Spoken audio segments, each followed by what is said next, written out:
క్రీస్తునందు ప్రియమైన దేవుని వాళ్ళారా, హన్నా జీవిత చరిత్రలో మనకు తెలియవలసిన సారాంశం ఏమిటి అని ఆలోచించగలిగితేనండి, వ్రాయబడిన సంగతులు ఎక్కువగా పెద్ద ప్రవక్తలు అని పిలువబడే యిర్మీయా గారు కానివ్వండి, మోషే గారు కానివ్వండి, అబ్రహాము గారు కానివ్వండి, అదేవిధంగా యెషయా గారు కానివ్వండి, ఇలా బైబిల్లో పెద్ద ప్రవక్తలు ఎక్కువ ప్రవచనాలు ప్రవచించిన వారు ఉన్నారు, తక్కువగా ప్రవచించిన వారు ఉన్నారు. వారిలో యాజకులు కొందరున్నారు, న్యాయాధిపతులు కొందరున్నారు. ఇలా ఉన్నటువంటి భక్తుల జీవితాలు ఎప్పుడు చూసినా మనం వీరి గురించి ఎక్కువగా ఆలోచిస్తూ ఉంటాం, ఎక్కువగా వింటూ ఉంటాం. ప్రత్యేకించి యేసుక్రీస్తు వారి గురించి. ఏది ఏమైనా మరి చివరికి వచ్చేసరికి యేసు ప్రభు వారి గురించి కూడా మనం వినవలసిన అవసరం ఉంది. ఏ అంశాన్ని మనం తీసుకున్నా ముఖ్యంగా యేసుక్రీస్తు వారిని మనం జ్ఞాపకం చేసుకోవాలి. కారణం ఏంటంటే, బాప్తిస్మం తీసుకోవాలనుకున్నప్పుడు కూడా రక్షకుడుగా యేసుక్రీస్తు వారు మనకున్నాడు. మన రక్షకుడైన యేసుక్రీస్తు వారిని మనం స్వరక్షకునిగా ఎవరైతే స్వీకరిస్తారో అని ఆయనను గురించి మనం జ్ఞాపకం చేసుకోవాల్సినటువంటి అవసరత ఎంతైనా ఉంది. ఎక్కడ దేవుణ్ణి ఆరాధించినా ప్రభువు వారిని జ్ఞాపకం చేసుకోవటం అనేది ముందుగా వాక్యాన్ని మనం ఆలోచించాలి. దేవుని పిల్లలారా, దేవుని కోసం నిలవబడేటువంటి సమయంలోనండి ప్రభు గురించి కాస్తంత అవగాహన కలిగిన ఏ ఒక్కరైనా మనకు ఆలోచన విధానం అనేది మారిపోవాలి. కారణం, విశ్వాసం అనేది వినుట వలన వస్తుంది కనుక ఆ విశ్వాసంతోనే బైబిల్లో ఒక స్త్రీ గురించి మనం ఆలోచించగలిగితే ఆ స్త్రీ ఎవరో కాదు, హన్నా. హన్నా అనేటువంటి ఈవిడ మరి ఎల్కానా అనేటువంటి ఒక వ్యక్తికి భార్య అండి. సమూయేలు మొదటి గ్రంథంలో మొదటి అధ్యాయము మొదటి వచనంలో, ఎఫ్రాయిము మన్యమందు మరి రామతయిమ్సో ఫీము పట్టణపు వాడు ఒకడుండెను అన్నాడు. ఇది ఒక మహాపట్టణం. ఎఫ్రాయిము మన్యమందు ఒక పట్టణం ఉందట. ఆ పట్టణంలో ఏమండి ఎల్కానా అనేటువంటి ఒక ఆయన ఉన్నాడు. ఎల్కానా, ఈ ఎల్కానాకు ఇద్దరు భార్యలు ఉన్నారండి. ఆ భార్యల పేరే హన్నా, పెనిన్నా. ఈ ఇద్దరు భార్యలలో పెనిన్నా అనేటువంటి మరి రెండవ భార్యకు పిల్లలు పుట్టారు. హన్నా అనేటువంటి ఆ స్త్రీకి పిల్లలు పుట్టలేదండి. అంటే దేవుడు వారి యొక్క హన్నా యొక్క గర్భం తెరవలేదు. ఈమె మరి షిలోహులో ఉన్న మందిరానికి వెళ్ళి ప్రతిదినం కూడా విజ్ఞాపన చేసేదట. అలా విజ్ఞాపన చేస్తూ చేస్తూ అసలు ఎన్నిసార్లు ఎందుకు ఈ విజ్ఞాపన చేస్తుంది, ఎందుకు ప్రార్థన చేస్తుంది అన్నప్పుడు ఈమెకు ఒక విశ్వాసం ఉంది, ప్రగాఢమైన విశ్వాసం. ఎల్కానా భార్య పెనిన్నా ఈమెను విసిగించేది, నీకు పిల్లలు లేరు అని అవమానించేది, బాధ పెట్టేది. ఇలా బాధ పెడుతున్న, అవమానించిన పెనిన్నాను మరి ఏమనకుండా మందిరానికి వెళ్ళి ప్రార్థన చేసుకుంటూ ఉండేదండి. ప్రార్థన చేసుకుంటూ ఉండేది. ఇలా ప్రార్థన చేసుకుంటున్నప్పుడు ఏడ్చుకుంటూ ప్రార్థన చేస్తూ మరి ఒకసారి తన భర్త అయినటువంటి ఎల్కానా వచ్చి, 10 మంది పిల్లల కంటే నేను శ్రేష్ఠుడను కదా, నువ్వెందుకు ఏడుస్తున్నావు పిల్లల కోసం? పిల్లలను దేవుడు ఇవ్వవలసిన సమయంలో ఇస్తాడు కనుక ఎందుకు ఏడుస్తున్నావు అన్నప్పుడు, అలాగని అన్న దేవుణ్ణి దూషించటం లేదు, ఇక్కడ దేవుణ్ణి దూషించటం లేదు, దేవునికి ప్రార్థన చేస్తుంది. అలా ప్రార్థన చేస్తున్నప్పుడు ఒక మాట మనం బైబిల్లో చూడగలుగుతారండి. ఈ మాట చదువుకొని సందర్భంలోకి వద్దాం. కీర్తనల గ్రంథము 6వ అధ్యాయము 9వ వచనాన్ని చదువుకుందాం ప్రియులారా. కీర్తనల గ్రంథము 6వ అధ్యాయము 9వ వచనం. యెహోవా నా విన్నపము ఆలకించి ఉన్నాడు, యెహోవా నా ప్రార్థన అంగీకరించును అన్నాడు. నా విన్నపము ఆలకించి ఉన్నాడు, నా ప్రార్థన అంగీకరించాడు. ఏమండి, ఈ యొక్క మాట కీర్తనల గ్రంథంలో రాయబడినటువంటి ఈ మాట కేవలం ఆ రోజు పలికిన మరి దావీదు గారు కానివ్వండి, అంతకుముందు ఉన్నటువంటి భక్తుల జీవితాలలో దేవునికి విజ్ఞాపనలు చేసేవారు, దేవునితో మాట్లాడుకునేవారు, దేవునికి అడిగేవారు. ఈ సందర్భాలనల్ని కూడా చూడగలిగితేనండి, అసలుకి యేసుక్రీస్తు వారు కూడా మీరు ప్రార్థన ఎలా చేయాలి అని అంటే, దేన్నైనా పొందుకున్నాము అనుకొని ప్రార్థన చేయాలట. దేనినైనా దేవుని ఆశీర్వాదము ద్వారా మనం అది వచ్చేసింది, మన జీవితంలో మనకు కలిగింది, మన జీవితంలోకి వచ్చేసింది అనే ఉద్దేశంతో మీరు ప్రార్థన చేయాలి, పొందుకున్నట్టుగా ప్రార్థన చేయాలి అని యేసు ప్రభువు కూడా అలాగే మాట్లాడతాడు. పొందుకొని ఉన్నాము తండ్రి అనే మాట మాట్లాడతాడు. ఈ మాటల్లో కూడా మనకి ఏం కనబడుతుంది అని అంటే, యెహోవా నా విన్నపము వినియున్నాడు, అంతేనా? ఆలకించి ఉన్నాడు అంటే అర్థం ఏంటి? మరి దేవుడు విన్నాడు అన్న సంగతి ఎలా తెలిసింది మరి ఈ ప్రార్థనలో? ఏమండి, ఈ ప్రార్థనలో దేవుడు విన్నాడు అన్న సంగతి మనసులో అనుకున్నా, మనసులో నోటికి రాకముందే మనసులో ఏదైతే ఉందో అది దేవునికి, మన నోటికి రాకముందే మనసులో ఏది ఉందో దేవునికి తెలుస్తుంది ప్రియమైన దేవుని పిల్లలారా. అలాగా యెహోవా ఆయన ఈమె విన్నపము విన్నాడు, ఈమె ప్రార్థన కూడా ఆలకించాడు. ప్రార్థన విన్నాడు, ఈ ప్రార్థన ఆలకించాడు. విన్నపాన్ని మరి విన్నవించుకున్నప్పుడు ఆయన ఆలకించాడు, ప్రార్థన విన్నాడు అంటే అర్థం ఏంటి? హన్నాకు ఒక ప్రగాఢమైన విశ్వాసం ఉంది ఒకటి. అదేమిటంటే, ఎప్పుడైనా కూడా నాకు దేవుడు గర్భఫలాన్ని ఇస్తాడు, ఎప్పుడైనా నా గర్భాన్ని తెరుస్తాడు. అంతవరకు నేను ఏం చేయాలి అని అంటే, ఆ నమ్మకంతో నేను ప్రభు యొక్క మందిరంలో దేవుని సన్నిధిలో విజ్ఞాపన చెయ్యాలి అనుకున్నాడు ప్రేమన దేవుని పిల్లల. అనుకుంది అన్న. అనుకున్నట్టుగానే ప్రార్థన చేస్తున్నప్పుడు ఒకసారి ఏలి, ఆయన ఒక మరి ప్రవక్తగా దైవజనుడుగా ఉన్నాడు ఏలి. ఈయన ఒక న్యాయాధిపతి స్థానంలో ఉంటుండగానండి, మరి ప్రార్థన చేస్తుంది, కళ్ళు మూసుకొని ప్రార్థన చేస్తుంది, నోరు మాట్లాడుతుంది కానీ శబ్దం బయటికి రావటం లేదు. లోపల అనుకుంటుంది, పెదవులు కదులుతున్నాయి. అలా కదులుతున్నప్పుడు చూసిన ఏలి గారు ఏం చేశారు అంటే, అమ్మా నువ్వేదో మద్యం సేవించినట్టున్నావు, మద్యం మత్తులో మాట్లాడుతున్నట్టున్నావు, నీవు నీ మత్తు నుంచి మరి బయటికి రావా అని అన్నాడండి. అలా అన్నప్పుడు హన్నా ఏమనిందో తెలుసా? నన్ను మరి దైవజనుడా, నువ్వు నన్ను ఎందుకు పనికిమాలిన దానివి చేస్తున్నావు? నేను మత్తులో నేను మాట్లాడటం లేదు, నేను బాధలో ప్రార్థన చేస్తున్నాను. సమాజం నన్ను తక్కువగా మాట్లాడుతుంది. ఏమండి, నా భార్య నా భర్త యొక్క ఇంకొక భార్య నన్ను తప్పుడుగా మాట్లాడుతుంది, తక్కువ చేసి మాట్లాడుతుంది, నన్ను అవమానిస్తుంది. ఈ బాధలు భరించలేక కనీసం భర్తతో చెప్పుకోలేనటువంటి విషయాలు కూడా నేను దేవునితో చెప్పుకుంటున్నాను. దేవునితో చెప్పుకుంటున్నటువంటి ఈ సమయంలోనే నాకు బాధ వస్తుంది, నాకు వేదనతో మాట్లాడుతున్నాను. ఇలా వేదనతో మాట్లాడుతున్న సమయంలో ఇదిగో నీకు నేను మత్తుగా కనబడుతున్నాను, నన్ను పనికిమాలిన దాన్ని చెయ్యొద్దు అని అంటుంది.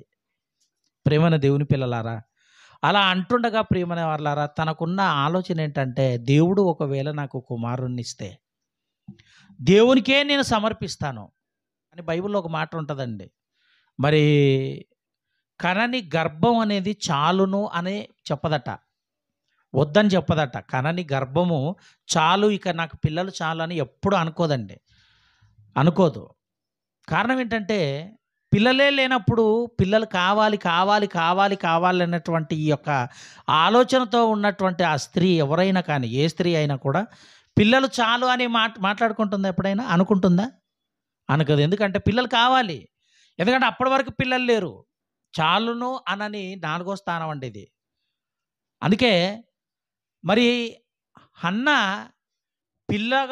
పిల్లలను ఒకవేళ దేవుడు నాకు గర్భఫలాన్ని ఒక కుమారుణ్ణి ఇవ్వగలిగితే, కుమారుణ్ణి అడిగింది ముందుగానే, కుమారుణ్ణి అడిగింది. అనుకున్నట్టుగానే మరి హన్నాకు కుమారుడు పుట్టాడు. అతడే సమూయేలు గారి ప్రియమైన వారలారా. సమూయేలు గారి గురించి మనకు తెలుసు. సమూయేలు గారు మొట్టమొదటిగా ఇశ్రాయేలీలకు సకల రాజ్య లేదా సకల జనుల మర్యాద చొప్పున ప్రతి ఒక్కళ్ళకు కూడా, ప్రతి దేశానికి, ప్రతి ప్రజలకు తమకు వాళ్ళని ఏలటానికి రాజులుగా ఉంటున్నారు.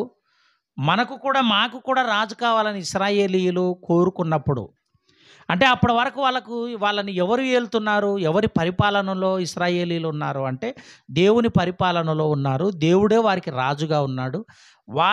ఆయన ఏదైతే చెప్తాడో మరి తన మనసులో ఉన్నటువంటి ఆ మాటలన్నింటినీ కూడా సమూయేలు గారి ద్వారా పలికించేవాడు. దేవుడే పలికించేవాడు. ఇదిగో ఫలానా గోత్రపు వారికి ఈ విధంగా అన్యాయం జరిగింది, వారికి ఇలా తీర్పు తీర్చాలి అని సమూయేలు గారికి చెబితే న్యాయాన్ని తీర్చేవాడు సమూయేలు గారు. అంతటి గొప్ప స్థానాన్ని సమూయేలు గారికి ఇచ్చాడండి దేవుడు. సమూయేలు గారికి ఇచ్చాడు. అలా ఇవ్వబోతున్నాడు. చిన్నప్పటి నుంచే ఏం చేసింది అని అంటే కాస్తంత నడవటం ప్రారంభించాడండి. ఏమండి, పాలు ఎప్పుడు మానేస్తారు? ఏమండి, ఒకవేళ మళ్ళీ పిల్లలు త్వరగా మరి కలిగితే ఒక 3 ఏళ్ళు, అంతేనా, ఒక 4 ఏళ్ళు, కొంతమంది 5 ఏళ్ళు అయినా కూడా పాలు విడువరు. సమూయేలు గారు ఎప్పుడు పాలు మానుస్తాడా, ఎప్పుడు దేవునికి సమర్పించుకుందామా అని హన్నా ప్రార్థన విజ్ఞాపనలో ప్రార్థన చేసేటప్పుడు, దేవా నువ్వు నాకు ఒకవేళ కుమారుణ్ణి ఇస్తే ఆ కుమారుణ్ణి నీకే నేను ప్రతిష్ఠిస్తాను, నీ సేవకే నేను వదిలిపెడతాను, నేను ఉపయోగించుకోను. ఒక కుమారుడు పుట్టినా, ఒక కుమార్తె పుట్టినా మానవుని యొక్క ఆలోచనలు ఎలా ఉంటాయి చెప్పండి ప్రియులారా? ఎలా ఉంటాయి? నా కుమారుణ్ణి మంచి చదువు చదివించాలి, నా కుమార్తెను మంచి చదువు చదివించాలి, మంచి జ్ఞానయుక్తంగా మరి లోక జ్ఞానాన్ని నేర్పించాలి, ఒక మంచి స్థానంలో ఉంచాలి అని ఎన్నో కలలు కంటూ ఉంటాం ప్రియులారా. దానికోసం పుట్టకముందే వారికి కావలసిన మరి చిన్న చిన్న వస్తువులను తీసుకొచ్చి వారికి ఇవ్వటం మొదలు పెడతారు. ఒకవేళ ఇంజనీర్ అయితే ఇంజనీరింగ్కి సంబంధించిన వస్తువులను తెచ్చి, ఇదిగో నువ్వు ఇంజనీర్ కావాలి నాయన అని చిన్నప్పటి నుంచే నూరు పోస్తుంటారు. డాక్టర్ కావాలి అని బొమ్మ, ఆ చెతస్కోపును, ఏమండి బొమ్మ సూదిను, ఏమండి ఇలాంటివన్నీ కూడా తీసుకొచ్చి ఇచ్చి, ఇదిగో నువ్వు డాక్టర్ కావాలి అని చిన్నప్పటి నుంచే దాన్ని ఉగిపాలతో నేర్పిస్తూ ఉంటారు. అంటే మరి తల్లిదండ్రులుగా ప్రతి ఒక్కరికి కూడా ఏ ఆలోచనలు ఉంటాయి అని అంటే, తమకు పుట్టిన పిల్లలు తమనుకున్నట్టుగా ఒక మంచి ఉద్యోగంలోనో లేదా సంపాదించే వారిగా పెరగాలి, మంచి స్థానంలో ఉండాలని ఏ తల్లిదండ్రులైనా అనుకుంటారు. కానీ హన్నా అలా అనుకోలేదు ప్రియమైన దేవుని పిల్లలారా. లోకానికి ఒక పాఠంగా తన కుమారుణ్ణి ఎలాగైతే దేవునికి ప్రతిష్ఠించిందో ప్రతి దినము కూడా మందిరం దగ్గరికి వెళ్ళేదండి. ఈరోజు మాంతాడా పాలు ఎవరైనా వెళ్తారండి? తన కుమారుడైన సమూయేలు పాలు ఎప్పుడైతే ఏమండి మార్చుకుంటాడో, పాలు విడిచిపెడతాడో వెంటనే దేవునికి సమర్పించాలి అని హన్నా ఆలోచిస్తుంది. నిజంగా ఆమెకున్న ఆలోచన చూడండి. రోజు మందిరం దగ్గరికి వెళ్తుంది. దేవా నా కుమారునికి నేను ఇస్తానన్నాను, నేను మాట తప్పటం లేదు. కారణం ఏంటో తెలుసా? ప్రార్థన చేసేటప్పుడు దేవుడు నా మనవి విన్నాడు అని హన్నా నమ్మింది. ప్రార్థన చేసేటప్పుడు లేదా విజ్ఞాపన చేసేటప్పుడు అండి, దేవుడు నా మనవి విన్నాడు గనక నాకు గర్భం తెరుస్తాడు, నాకు గర్భం తెరుస్తాడు అని, ఇదిగో నువ్వు ఇంటికి రా అని తన భర్త పిలిచినప్పుడు ఏమంటుందో తెలుసా హన్నా?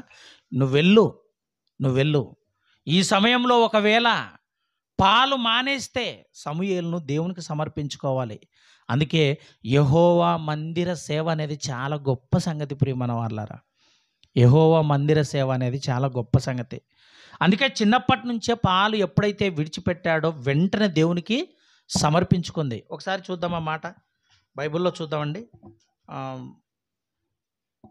ఒకసారి 22వ వచనం నుంచి చదువుకుందాం, మొదటి అధ్యాయము. అయితే హన్నా, సమూయేలు మొదటి గ్రంథము మొదటి అధ్యాయం 21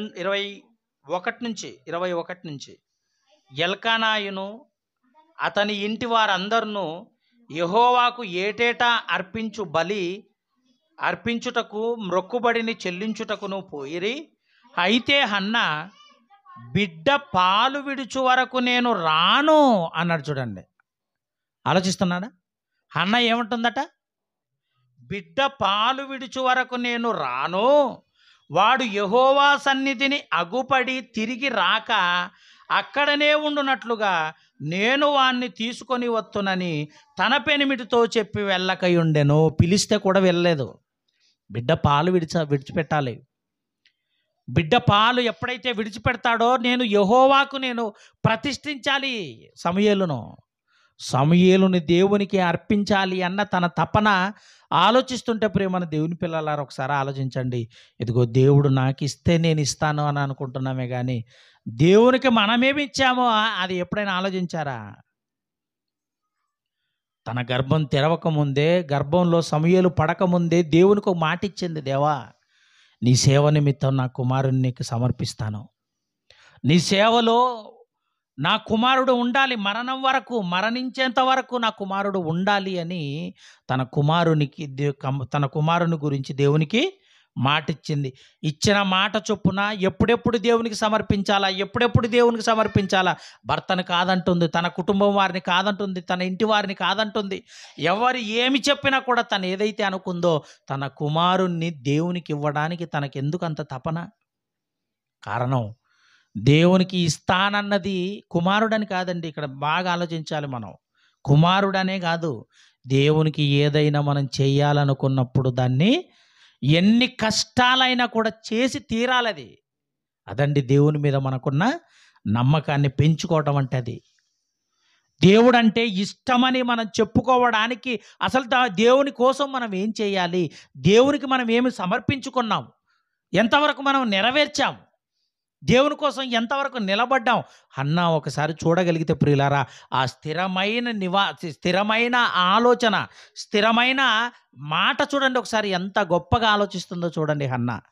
ఇదిగో నేను రాను, బిడ్డ పాలు విడుచు వరకు నేను రాను, వాడు యెహోవా సన్నిధిని అగుపడి తిరిగి రాక అక్కడనే ఉండునట్లుగా నేను వాడిని తీసుకొని వత్తునని ఇదిగో తన పెనిమిటితో చెప్పి వెళ్ళక ఉండెను. కాబట్టి ఆమె పెనిమిటి అయిన ఎల్కానా, నీ దృష్టికి ఏది మంచిదో అది చేయుము, నీవు వానికి పాలు మాన్పించు వరకు నిలిచియుండుము, యెహోవా తన వాక్యమును స్థిరపరచును గాక అని ఆమెతో అనేను అన్నాడు. చూడండి ప్రేమ దేవుని పిల్లలారా, ఇదిగో మీకు గర్భఫలాలు ఉన్నట్లయితే ఇచ్చింది నేనే. ఏ గర్భఫలాలనైతే ఇచ్చానో శత్రువులతో తమ గుమ్మములలో శత్రువులతో ఎదిరించువాడిగా ఇదిగో మీరు పెంచాలి అన్నది హన్నా చేసిందండి. హన్నా చేసింది. ఇందులో ఎల్కానా పాత్ర కూడా కొంచెం ఆలోచించాలి. ఏంటో తెలుసా? ఏదైతే నీకు మంచిదని అనుకుంటున్నావో అది చెయ్యి అని తన భార్య అయిన హన్నాతో చెబుతున్నాడండి ఎల్కానా. ఆయన కూడా ఒక మంచి మనసుని భావించాలి.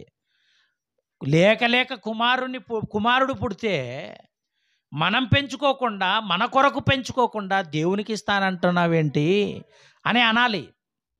అలా అనలేదు.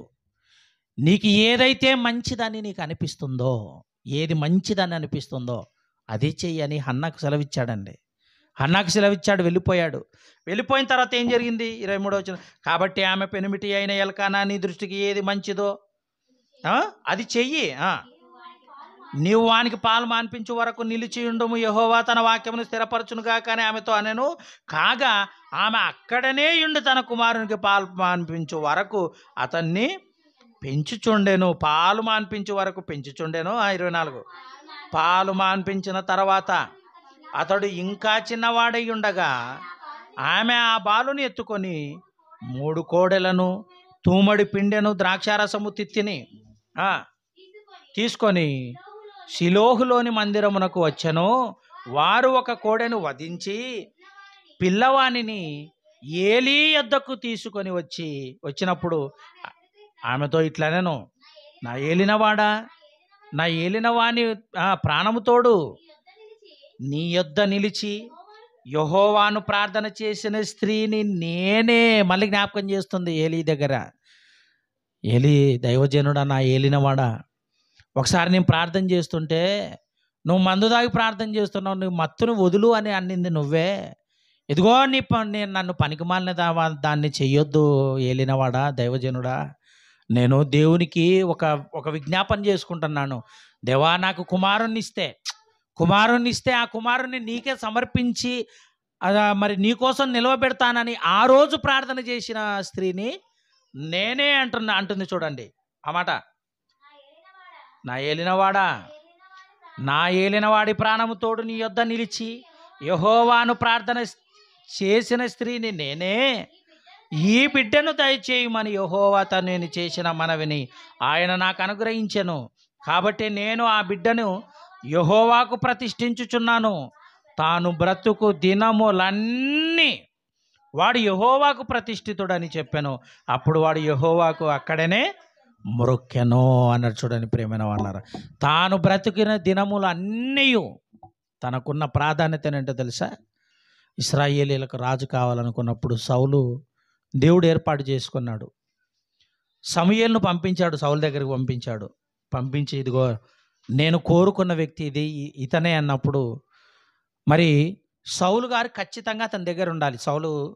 సౌలు దగ్గర సమూయేలు ఉండాలి, వెళ్ళి ఇదిగో దేవుడు నిన్ను ఏర్పాటు చేసుకున్నాడు, ఇశ్రాయేలీలను అందరినీ కూడా మరి ఈ 12 గోత్రాలందరినీ కూడా ఏలటానికి నిన్ను సిద్ధం చేస్తున్నాడు, నిన్ను ఏర్పాటు చేసుకున్నాడు దేవుడు, కనుక నువ్వు రాజు అవుతున్నావు అని తన దగ్గర ఉన్న తైలపు బుడ్డిని తీసుకొని తైలం నెత్తిన పోసి ప్రార్థన చేసి నువ్వు ఇక నుంచి ఇశ్రాయేలీలకు రాజు అని చెప్పాడండి. ఆ తర్వాత కూడా సౌలు దేవుని దృష్టికి మరి యథార్థంగా కనబడనప్పుడు అతన్ని తొలగించి మరల రాజును నియమించాడు. అతనే దావీదు గారు. దావీదు గారిని కూడా అభిషేకించింది ఎవరు అని అంటే సమూయేలు గారే. సమూయేలే దావీదును కూడా అభిషేకించాడు. అంటే తనకున్న ప్రాధాన్యత ఏంటో తెలుసా? చిన్నప్పటి నుంచి దేవుని మందిరంలో యెహోవా మందిర సేవను నిర్వహిస్తూ దేవుడు చెప్పిన ప్రతి దానిని మందిరంలో యాజకుడుగా పనిచేస్తున్నాడు. ప్రేమన వాళ్ళరా, యాజకుడుగా పనిచేస్తున్నాడు. ఏలీ చాలా యథార్థంగా యాజకుడిగా పనిచేశాడు. అతని కుమారుడు యథార్థతను వదులుకొని తన కుమారులు పాపం చేసి మందిరంలో దేవుని దృష్టికి చాలా కోపం తెప్పించారు. అదేవిధంగా మరి సమూయేలు ఉన్నాడు కదా, ఈయన కూడా చాలా యథార్థంగా సేవ చేశాడండి. మందిరంలో దేవునికి చాలా యథార్థంగా సేవ చేశాడు. ఇటు ఇశ్రాయేలీలకు మంచి న్యాయాన్ని తీర్పునిచ్చేవాడు. అంత గొప్ప స్థానంలో ఉన్నారు తండ్రులు. తండ్రిగా ఏలీ మంచి చక్కటి సేవ చేశాడు. అతని తర్వాత మరి ఏలీ కుమారులు మాత్రం మరి సేవ చేయలేదండి, చాలా తప్పులు చేశారు. ఆ తర్వాత వచ్చినటువంటి సమూయేలు గారు ఉన్నారు కదా, ఆయన కూడా చాలా చక్కగా సేవ చేశాడండి, దేవుణ్ణి మెప్పించాడు. కానీ సమూయేలు కుమారులు కూడా ఏం చేశారు అని అంటే ఇదిగో వాళ్ళు కూడా దేవుని దృష్టికి యథార్థంగా ప్రవర్తించలేదు. మీరు ఇక్కడ బాగా ఆలోచించాలి.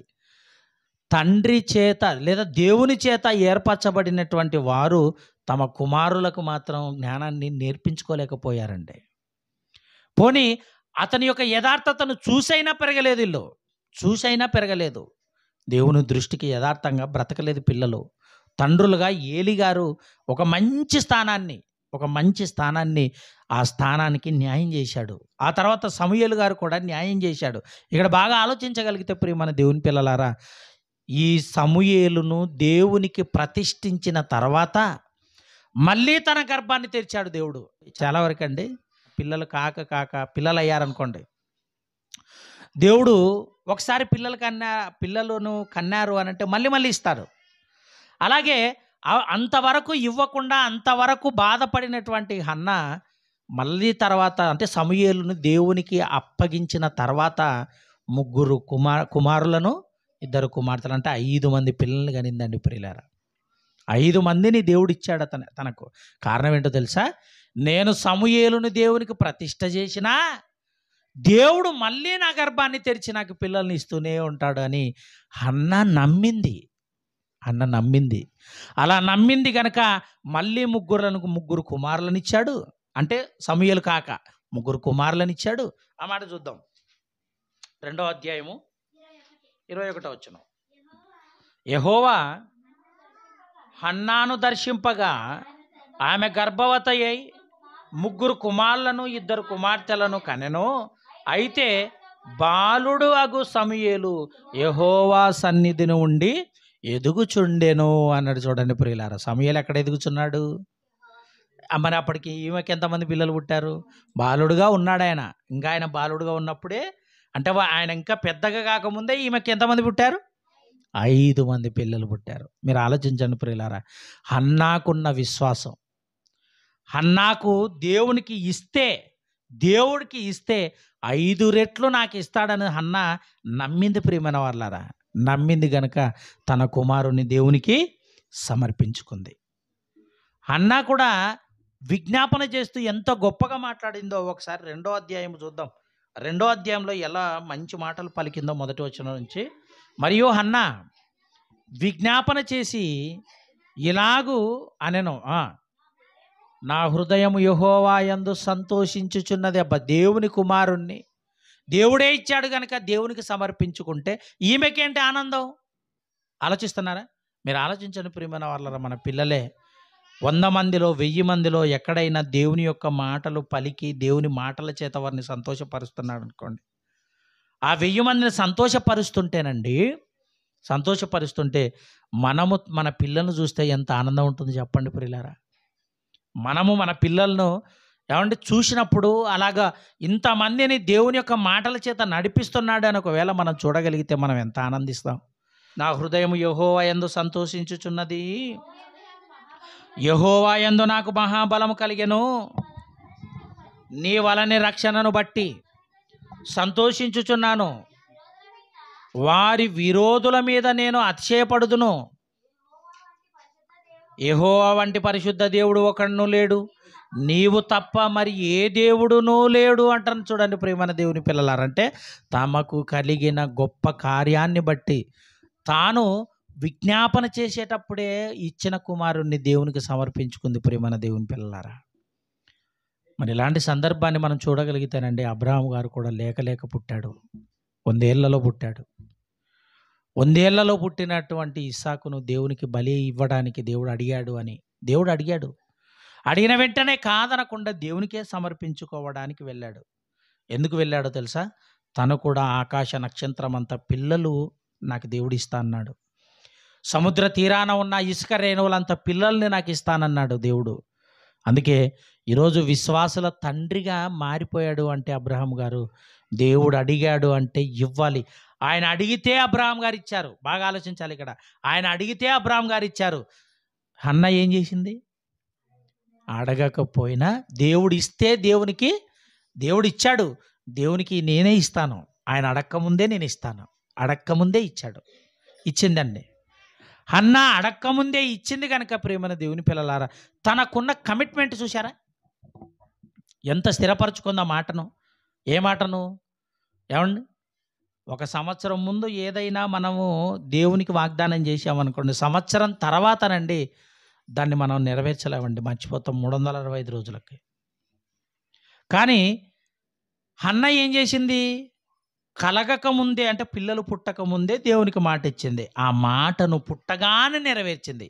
పుట్టగానే ఇవ్వగానే దేవునికి నెరవేర్చింది. మీరు ఆలోచించండి, మర్చిపోయిందా? ఆలోచించండి ప్రేమన దేవుని పిల్లలారా. అంటే దేవుని విషయంలో ఏదైనా వాగ్దానము మన హృదయంలో నుండి వచ్చింది అనంటే, మన నోటి పెదవుల ద్వారా బయటికి వచ్చింది అనంటే, మన మొక్కుబడి ఏదైతే ఉందో అది త్వరగా తీర్చుకొనుటకు మనము ప్రయాసపడాలి. దేవుని నోట నుండి వచ్చింది అనంటే దాన్ని త్వరగా తీర్చుకొనుటకు మనము మన పెదవుల నుంచి వచ్చింది అంటే దాన్ని ఆ మొక్కుబడిని తీర్చడానికి మనం ప్రయాసపడాలి. ఆలోచించండి, హన్నా గారు తీర్చారు. తన ప్రార్థన దేవుడు విన్నాడు గనక ఇస్తాడని తెలిసింది, ఇస్తాడు అని నమ్మింది. మనం కూడా దేవుడు ఇస్తాడు అని నమ్మాలి ప్రేమన వాళ్ళారా. దేవుడు మనకివ్వటం కాదు, ఎంత ఇచ్చాడు? ఎంత ఇచ్చాడో మనం లెక్కలేసుకుంటే ఆకాశం చాలదు అన్నాడని బైబిల్లో. ఆయన ఇచ్చింది మనకు లెక్కలేసుకుంటే చాలదు అన్నాడు. అంటే ప్రతి క్షణము కూడా మన జీవితంలో దేవుడు ప్రసాదించిన భిక్ష ప్రేమన దేవుని పిల్లలారా. అలా అనుకొని బ్రతకగలిగితే దేవుడు గొప్పవాడు అని, దేవుడు శక్తివంతుడని, దేవుడు మన ఏమండి మంచి సర్వశక్తిమంతుడు అని దేవుణ్ణి మనం ఎప్పుడు కూడా జ్ఞాపకంలో ఉంచుకుంటాం. అలా ఉంచుకునే ఆలోచనలు మన వాక్యాన్ని బట్టి చేస్తూనే ఉండాలి ప్రియమైన వాళ్ళారా. అన్నగారు ఎంత గొప్పగా ఆలోచించిందో చూడండి. కుటుంబీకులను అందరినీ కూడా వారికి సమాధానం చెప్పి పంపించేసింది. తన భర్తకు సమాధానం చెప్పి పంపించేసింది. చివరికి భర్త అర్థం చేసుకున్నాడు, నీకు ఏదైతే మంచిది అనిపించిందో అదే చెయ్యి అని తన భార్యతో అన్నప్పుడు తను కూడా చాలా సంతోషపడిందండి. లాస్ట్కి ఏమనిందో తెలుసా? యెహోవా యందు నేను ఎక్కువగా మిక్కిలి ఆనందిస్తున్నాను అన్నది. కారణం ఏంటో తెలుసా? తన కుమారుడు దేవుని సేవ చేస్తున్నాడు. తన కుమారుడైన సమూయేలు రాజులను అభిషేకిస్తున్నాడు. తన కుమారుడైన సమూయేలు ఇశ్రాయేలీయుల ప్రజలందరికీ న్యాయం తీరుస్తున్నాడు, తీర్పు తీరుస్తున్నాడు, న్యాయాన్ని వారిని జరిగిస్తున్నాడు. ఇశ్రాయేలీయులకు న్యాయాన్ని జరిగిస్తున్నాడు. చూడండి ప్రియులారా, అంత గొప్ప స్థానాన్ని నా కుమారునికి ఇచ్చాడు అని సంతోషపడుతుంది. యెహోవా యందు నేను ఎక్కువగా సంతోషిస్తున్నాను. కారణం ఏంటో తెలుసా? ఏదైతే తన మనసులో అనుకుందో ఆ అనుకున్న దాన్ని దేవుని దృష్టిలో నెరవేర్చింది. తను దేవుని దృష్టిలో నెరవేర్చింది గనక ఇదిగో హన్నా వలన మరి మనం ఏం నేర్చుకోవాలి ఆలోచించండి. తన జీవితం ద్వారా జరిగిన ఆ సారాంశాన్ని బట్టి మనం ఏం నేర్చుకోవాలో తెలుసా? దేవునికి ఏదైతే మనం అనుకుంటామో దాన్ని త్వరగా తీర్చడానికి ప్రయత్నం చేయాలి. నిజంగా మన సంఘంగా ఈ చిన్న మందగా మనం కూడుకుంటున్నాం. చిన్న మందగా కూడుకున్న మనము దేన్ని అనుకున్నాం చెప్పండి? అందరం కలిసి అనుకున్నాం కదా. ఏమనుకున్నాం? అంతేనా? రేకుల షెడ్డు, పెద్ద మందిరమేం కాదు, మరి గోడలు కట్టి అంత శ్రమ పడేటువంటిదేం కాదు. ఒక రేకుల షెడ్డు మనం చేయాలనుకున్నాం. ఎప్పుడు చేయాలనుకున్నాం? సుమారుగా 1.5 సంవత్సరం క్రితమే అనుకున్నాం. కానీ కాస్తంత అయ్యింది, ఆగిపోయింది. ఇప్పుడు కనీసం ఇప్పుడైనా ఈ సంవత్సరమైనా మనం ఎలాగైనా కూడా ఈ మే 31 తారీఖులోపు చేయటానికి మనం ప్రయత్నం చేయాలని మీ అందరికి కూడా మరి మనవి చేసుకుంటున్నాం. దేవునికి హన్నా మొక్కుబడి చెల్లించుకుంది కదా, తన కుమారుణ్ణి సమర్పించుకుంది. ఆయన చేసే కార్యాలను చూసి ఎక్కువ సంతోషపడుతుందట హన్నా. ఏమండి అంటే ఈమె చేసిన త్యాగానికి నిజంగా మనం కూడా ఈ కనీసం అంత చేయలేం మనం, కానీ కొంచెంలో కొంచెమైనా చేయడానికి మనం ప్రయత్నం చేయాలి కదా ప్రియులారా. ఆ షెడ్డును పూర్తి చేసుకోవాలి, షెడ్డులోకి వెళ్ళాలి, షెడ్డులో ఆరాధించాలి దేవుణ్ణి, షెడ్డులో ఉన్న వారందరూ ఆశీర్వదింపబడాలి, కొందరినైనా రక్షించాలి, మన ద్వారా కొందరినైనా మరి మందిరానికి నడిపించి సత్యంలో నడిపించే ప్రయత్నాన్ని మనం చేయాలి ప్రియమైన దేవుని పిల్లలారా. అలాంటి మనసు మనందరం కూడా కలిగి ఉండాలని ప్రేమపూర్వకంగా మీ అందరికీ వాక్యం ద్వారా హెచ్చరిస్తూ నన్ను నేను హెచ్చరించుకుంటే ఈ మాటలతో ఇంతటితో